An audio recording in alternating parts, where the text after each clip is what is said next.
Assalamualaikum warahmatullahi wabarakatuh. Selamat sore, salam sejahtera untuk kita semuanya. Hari ini saya akan menyampaikan perkembangan penanganan COVID-19 di Indonesia terkini. Sebelumnya saya ingin menyampaikan terlebih dahulu dua hal kunci menuju pembukaan bertahap demi menjamin produktivitas masyarakat yang aman COVID-19. Pertama, positivity rate yang rendah. Positivity rate merupakan proporsi orang yang hasil tesnya positif dari keseluruhan orang yang dites. Positivity rate yang rendah menunjukkan bahwa hanya sedikit orang yang positif dari keseluruhan orang yang dites, sehingga dapat disimpulkan bahwa risiko penularan yang ada di komunitas cenderung kecil. WHO menetapkan positivity rate di bawah 5% sebagai tolak ukur terkendalinya kasus di masyarakat. Standar ini mencakup hasil yang didapatkan baik dari rapid antigen maupun PCR, tergantung kondisi masing-masing negara. Yang kedua, jumlah orang yang dites memadai. Angka positivity rate tentunya tidak akan secara valid memberikan gambaran kondisi risiko penularan di tengah masyarakat apabila jumlah orang yang dites tidak memadai, baik yang menggunakan rapid antigen maupun PCR. Hal ini disebabkan karena kedua metode tersebut memiliki tujuan yang berbeda.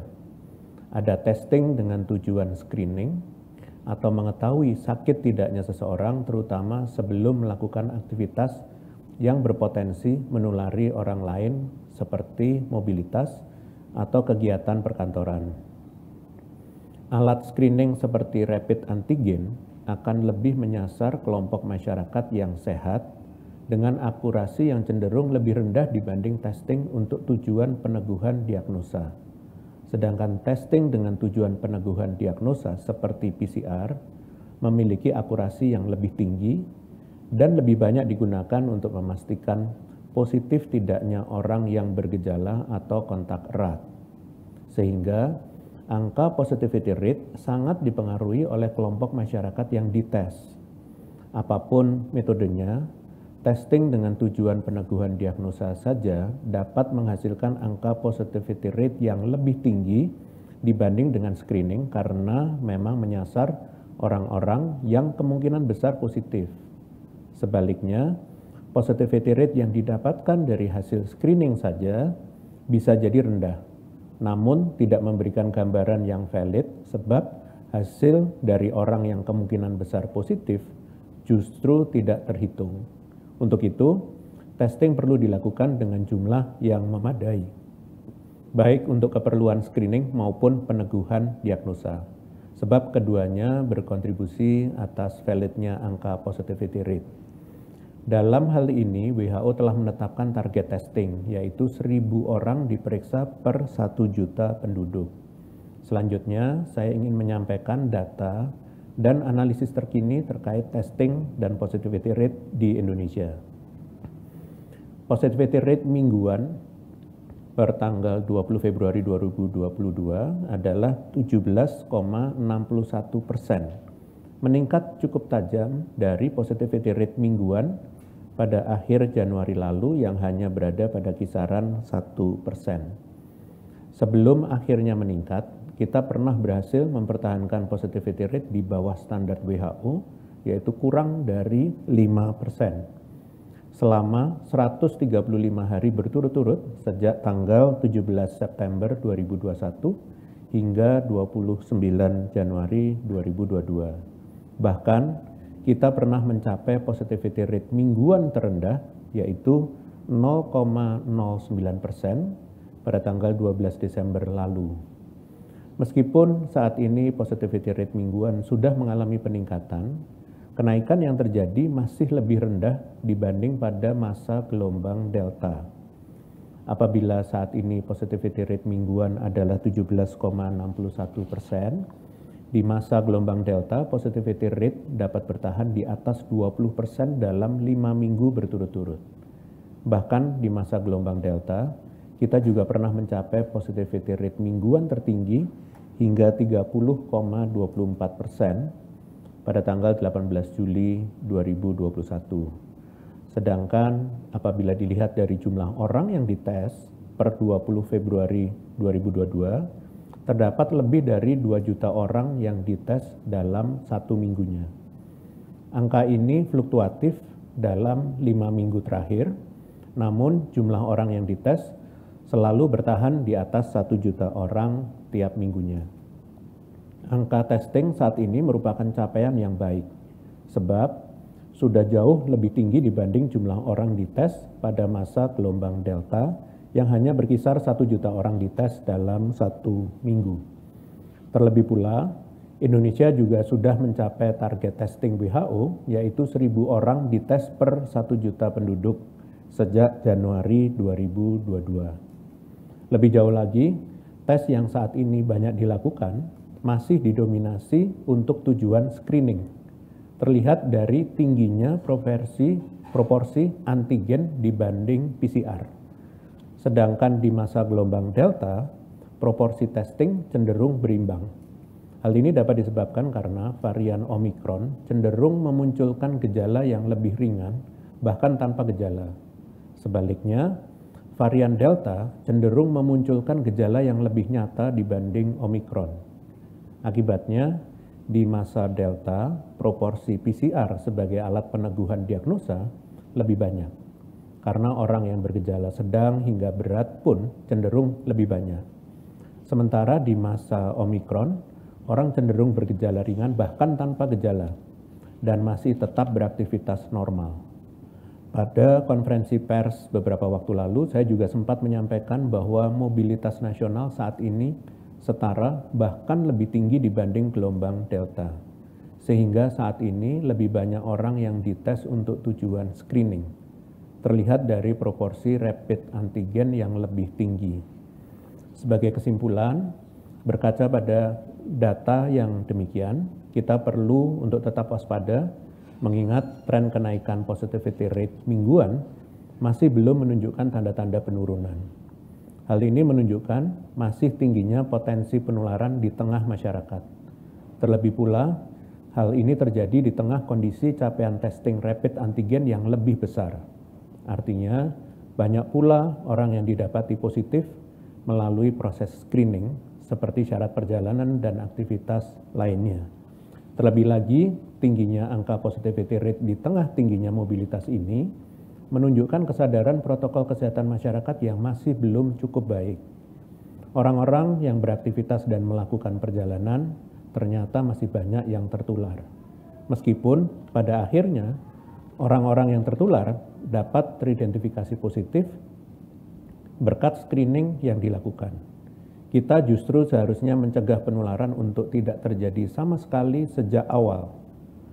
Mengakhiri rantai penularan hanya dapat dilakukan dengan penerapan disiplin protokol kesehatan ketat. Ingat, pemulihan ekonomi harus dilakukan dengan aman. Produktivitas masyarakat yang tidak aman berpotensi menyebabkan lonjakan kasus yang justru menurunkan capaian ekonomi jauh lebih besar. Terlebih lagi, kita juga bertanggung jawab melindungi kelompok rentan, yaitu lansia, anak-anak, orang-orang yang belum dapat divaksin. Jangan sampai ketidaktaatan kita akan protokol kesehatan menempatkan kita sebagai bahaya laten bagi mereka. Ingat, bukan tidak mungkin kita ternyata tertular dan menjadi OTG. Selanjutnya, saya akan menjelaskan konsep sistem bubble secara lebih mendalam sebagai salah satu upaya kehati-hatian pemerintah mengendalikan kegiatan masyarakat di tengah dinamika pandemi. Penjelasan ini penting diketahui agar masyarakat dapat ikut serta mengawal implementasi sistem ini di lapangan. Faktanya, sistem bubble sudah lebih dahulu diterapkan di negara lain seperti Jepang dan Thailand. Melalui pembelajaran dari negara lain tersebut, maka Indonesia mengadaptasi upaya penularan yang terbukti sukses dan mulai menguji cobakan pada kegiatan PON ke-20 tahun lalu. Berdasarkan pengalaman real tersebut, penerapan sistem bubble di Indonesia terus disempurnakan hingga saat ini. Pada prinsipnya, sistem bubble adalah sistem koridor perjalanan yang ditujukan untuk membagi orang yang terlibat ke dalam kelompok berbeda dan memisahkan orang berisiko terpapar COVID-19 dengan masyarakat umum, disertai dengan pembatasan interaksi dan penerapan prinsip karantina. Sejak awal tahun 2022, pemerintah telah menyusun beberapa rincian protokol sistem bubble khusus untuk mendukung beberapa kegiatan, diantaranya adalah travel bubble di kawasan pariwisata antara Batam, Bintan, dan Singapura, kemudian sistem bubble dalam penyelenggaraan kompetisi MotoGP di Mandalika, dan bubble dalam penyelenggaraan rangkaian kegiatan delegasi G20 di Indonesia, dan yang terbaru yaitu surat edaran Satgas nomor 8 tentang protokol kesehatan mekanisme sistem bubble di Bali dalam masa pandemi COVID-19. Untuk itu, saya hendak menjelaskan inti pokok surat edaran terkait pengawasan kegiatan besar dan wisata di Provinsi Bali agar dapat terimplementasi dengan baik ke depannya. Pertama, untuk pelaku perjalanan saat hendak memasuki kawasan bubble. Pelaku perjalanan luar negeri dapat memasuki kawasan bubble di Bali melalui Bandara Ngurah Rai atau Pelabuhan Tanjung Benoa maupun secara transit. Sebagaimana pelaku perjalanan luar negeri lainnya, untuk memasuki kawasan bubble, maka dilakukan screening kesehatan, yaitu pemeriksaan berkas, berupa bukti testing, bukti vaksinasi, berkas imigrasi, dan entry test. Pengunjung domestik juga dapat memasuki kawasan bubble dengan menggunakan moda transportasi yang tersedia. Sebagai syarat khusus, maka siapapun yang hendak memasuki kawasan wajib menunjukkan bukti dokumen keterlibatan dalam rangkaian kegiatan di kawasan bubble. Bisa berupa bukti pemesanan dan pembayaran paket wisata, bukti keterlibatan delegasi acara konferensi atau pertemuan, atau bukti keterlibatan lainnya. Khusus untuk WNA, wajib menyertakan visa kunjungan dan bukti asuransi dengan nilai minimal pertanggungan yang ditetapkan penyelenggara dan mencakup pembiayaan COVID dan evakuasi medis. Yang kedua, untuk pelaku perjalanan saat beraktivitas dalam kawasan bubble, maka harus mampu menunjukkan kartu atau sertifikat vaksin dosis kedua, membatasi interaksi hanya dengan anggota kelompok bubble yang sama, dan berkegiatan di zona yang telah ditetapkan. Kemudian menjalani testing baik yang insidental sebelum memasuki kawasan venue atau acara, maupun rutin setiap hari dengan metode rapid antigen atau RT-PCR maksimal 3 hari sekali. Dan wajib melaporkan ke petugas kesehatan jika mengalami keluhan mirip gejala COVID-19. Jika dinyatakan sebagai kasus positif atau kontak, maka wajib mengikuti mekanisme yang ditentukan. Wajib menjalankan 3M, protokol 3M, dan melakukan screening kesehatan dengan Peduli Lindungi. Yang ketiga, untuk pelaku perjalanan yang hendak meninggalkan kawasan bubble, wajib melakukan RT-PCR sebagai exit test untuk menyelesaikan masa karantina atau menyelesaikan rangkaian kegiatan di sistem bubble. Tetap menjalankan protokol kesehatan dan khususnya kebijakan pelaku perjalanan terkini di daerah tujuannya. Sebagai informasi tambahan, penetapan kelompok maupun zona bubble dilakukan oleh penyelenggara kegiatan, di mana pembagian kelompok dapat dilakukan berdasarkan jenis kegiatan yang dilaksanakan, riwayat asal kedatangan, jadwal kedatangan, lokasi tujuan pelaku bubble, atau riwayat kesehatan. Sedangkan kawasan bubble dapat dibagi berdasarkan urutan aktivitas selama rangkaian kegiatan dan variasi kelompok bubble yang berada dalam satu zona. Secara spesifik, perlu saya tekankan bahwa sistem bubble yang diikuti pelaku perjalanan luar negeri adalah termasuk upaya untuk mencegah importasi kasus. Pada prinsipnya, sistem bubble mencakup upaya karantina yang disesuaikan sehingga perkembangan manifestasi gejala tetap dapat terpantau dengan baik. Kedepannya, tidak menutup kemungkinan sistem bubble ini akan diterapkan di wilayah maupun jenis aktivitas lainnya di Indonesia demi memastikan terpantaunya keamanan aktivitas masyarakat dari sektor terkecil sampai dengan yang terbesar. Walau beberapa sistem bubble dengan protokol kesehatannya telah dirancang sedemikian rupa, risiko penularan akan tetap ada jika tidak dijalankan dengan baik secara kolektif. Selain itu, perlu masyarakat memperhatikan riwayat aktivitas dan perjalanannya sebelum memasuki kawasan bubble yang seharusnya dapat sama ketatnya dengan apa yang dijalankan dalam sistem bubble. Kita harus bekerja sama mensukseskan upaya pembukaan bertahap ini agar tidak menimbulkan transmisi komunitas di dalam kawasan bubble ataupun di luar kawasan bubble akibat importasi kasus termasuk di wilayah aglomerasi. Sebagai penutup, saya akan menjelaskan beberapa update lainnya terkait penanganan COVID-19 yang dilakukan oleh pemerintah. Presiden Joko Widodo menyampaikan sejumlah upaya pemerintah Indonesia dalam mendukung arah pemulihan dunia akibat pandemi COVID-19 yang berorientasi pada manusia atau global, Call to Action for a Human-Centered Recovery, di mana salah satunya ialah menciptakan lingkungan kerja formal maupun informal yang aman dengan percepatan vaksinasi baik bagi tenaga kerja maupun keluarganya. Saat ini diketahui cakupan vaksinasi dosis pertama di Indonesia sudah cukup tinggi, yaitu di atas 90%. Dengan ini perlu adanya keberlanjutan vaksinasi dosis penuh yang dapat mengoptimalisasi perlindungan tubuh dari penularan virus maupun perkembangan gejala berat atau kritis. Diharapkan populasi berisiko seperti lansia dapat menerima vaksinasi terlebih dahulu. Sekian konferensi pers hari ini. Saya lanjutkan dengan sesi tanya jawab media. Terima kasih. Terima kasih Prof. Pertanyaan pertama dari Hendro berita1.com. Sebenarnya Indonesia belum atau sudah melewati puncak gelombang ketiga COVID-19. Apakah puncak COVID-19 masih sesuai perkiraan pada akhir Februari atau awal Maret, atau bahkan bergeser ke pertengahan akhir Maret, bahkan April? Dengan kasus tertinggi sekitar 60.000-an kasus per harinya, apakah mungkin ke depannya terjadi lonjakan hingga 3-6 kali lipat? Terima kasih. Baik, terima kasih berita1.com. Pemerintah terus memantau kasus COVID-19 baik harian maupun tren mingguan. Sangat mungkin terjadi kenaikan kasus secara eksponensial jika kita tidak berupaya optimal melakukan berbagai upaya pencegahan, baik disiplin menjalankan protokol kesehatan, menggencarkan vaksinasi maupun upaya 3T.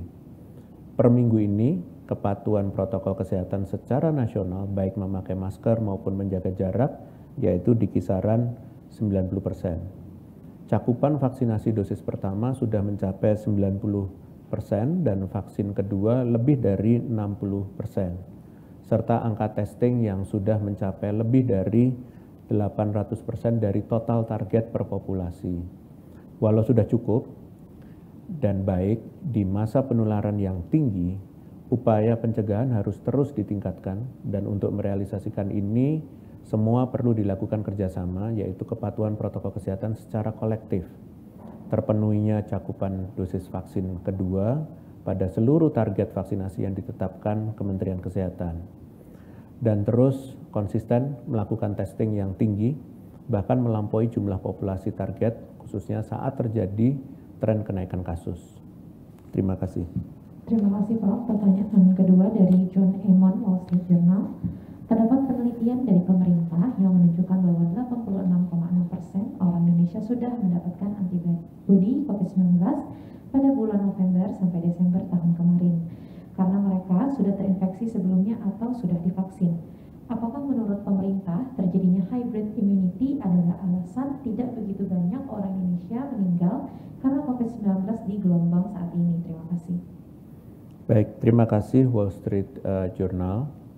Pada prinsipnya, baik vaksin maupun penularan dapat memunculkan respon kekebalan tubuh terhadap suatu penyakit.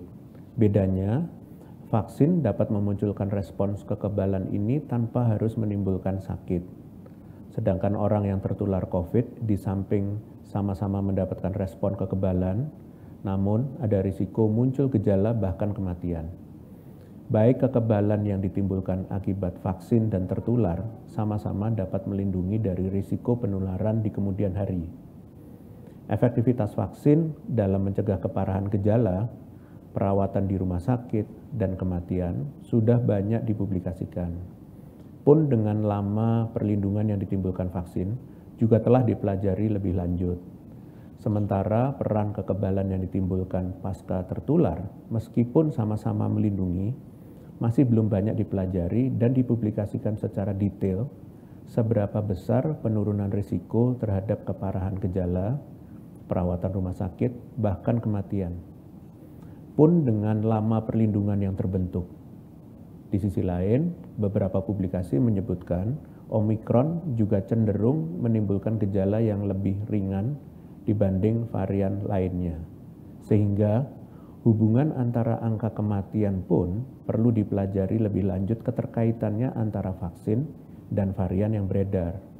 Untuk itu, yang terbaik adalah tetap berpartisipasi aktif dan ikut divaksin agar risiko sakit dapat dihindari, meskipun sudah pernah tertular COVID. Orang yang sudah divaksin pun tetap harus disiplin melaksanakan protokol kesehatan. Ingat, meskipun sudah terlindungi dari risiko gejala parah dan kematian, peluang tertular masih tetap ada, bahkan mungkin tanpa gejala dan berpotensi menulari orang lain, termasuk mereka yang tergolong kelompok rentan. Terima kasih. Terima kasih Prof. Pertanyaan terakhir dari Andrian Terto.id.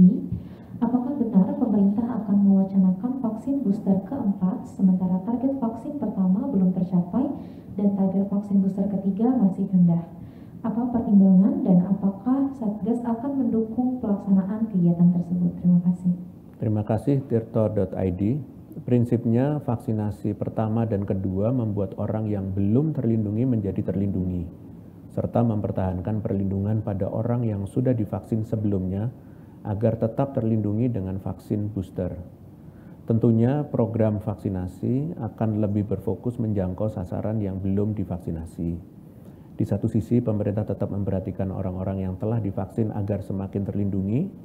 Satgas mendukung apapun bentuk upaya vaksinasi, namun tetap menitik beratkan pada pentingnya penerapan protokol kesehatan yang disertai pemahaman masyarakat yang baik untuk pencegahan infeksi COVID-19 yang utama.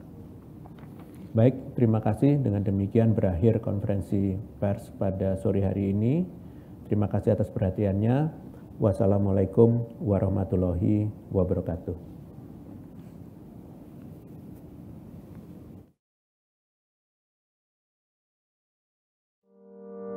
Pandemi hanya akan pergi bila kita saling peduli. Sebab bila tidak, gelombang baru datang dan pergi. Berani mengingatkan orang lain untuk lindungi diri, saling jaga, mau menerima dan rela memberi. Kencangkan lagi maskermu. Kurangi mobilitas dan hanya untuk yang perlu. Rutin olahraga dan vaksinasi lengkap demi imunitasmu. Kita percaya, kita pasti bisa.